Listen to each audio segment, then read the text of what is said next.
प्रहलाद ने कभी भी अपने पिता की सलाह नहीं मानी और भगवान विष्णु की पूजा करना जारी रखा। और इस बात से नाराज होकर कि उसका बेटा उसे प्यार नहीं करता, राजा ने अपने बेटे को मारने का फैसला किया। एक बार तो राजा ने अपने बेटे को मारने के लिए गर्म तेल से भरी लोहे की कढ़ाई में डाल दिया। लेकिन कहते हैं ना कि जिस पर भगवान का छाया होता है उसका कोई बाल भी बांका नहीं कर सकता, और प्रहलाद बच गया।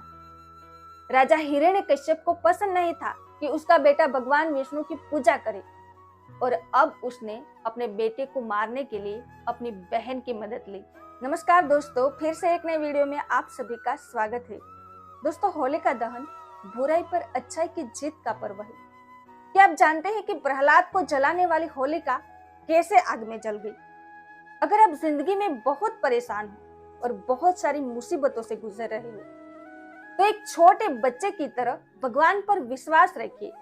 जब एक माँ अपने बच्चे को हवा में उछालती है तो वो बच्चा डरता नहीं है बल्कि मुस्कुराता है, क्योंकि उसे अपनी माँ पर पूरा भरोसा है कि वो उसे गिरने नहीं देगी।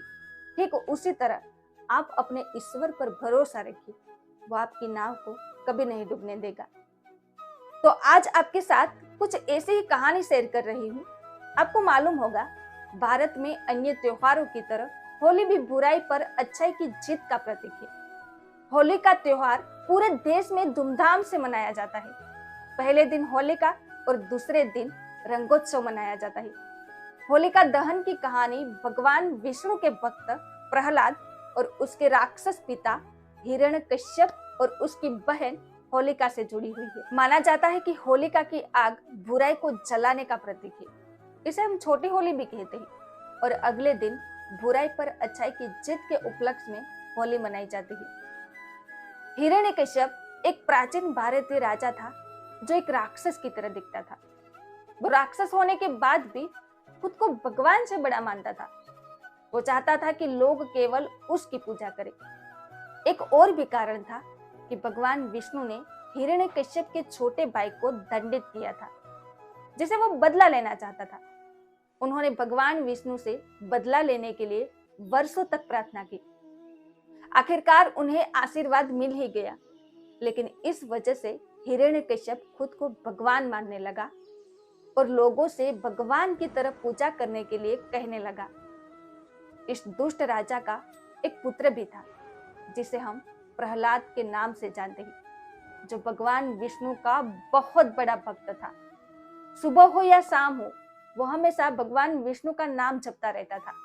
प्रहलाद को अपनी माता की भक्ति विरासत में मिली थी। प्रहलाद ने कभी भी अपने पिता की सलाह नहीं मानी और भगवान विष्णु की पूजा करना जारी रखा।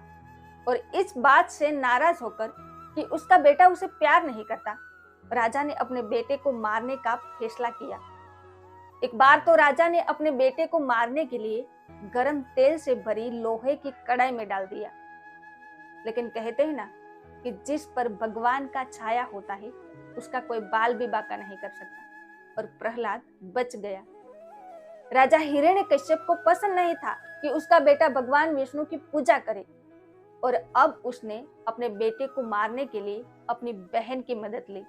हिरण्यकश्यप की बहन होलिका एक राक्षसी थी। उसे भगवान शंकर जी के द्वारा एक वरदान प्राप्त हुआ था। एक ऐसी चादर प्राप्त हुई थी जिसे ओढ़कर वो आग में बैठ जाती थी और आग उसका कुछ भी नहीं बिगाड़ पाती थी। इसी बात का फायदा उठाकर वो भक्त प्रहलाद को जलाने के लिए उसके साथ आग में बैठ गई, किंतु होलिका पर से चादर उड़कर भक्त प्रहलाद पर जाकर गिरी। उसका ये प्लान भी असफल रहा, क्योंकि प्रहलाद भगवान विष्णु का बहुत बड़ा भक्त था। वो हर पल भगवान विष्णु का ही नाम जपता रहता था, और वो फिर से बच गया। लेकिन होलिका जलकर राख हो गई। होलिका की ये हार बुराई के विनाश का प्रतीक है। उसके बाद भगवान विष्णु ने हिरण्यकश्यप का वध किया।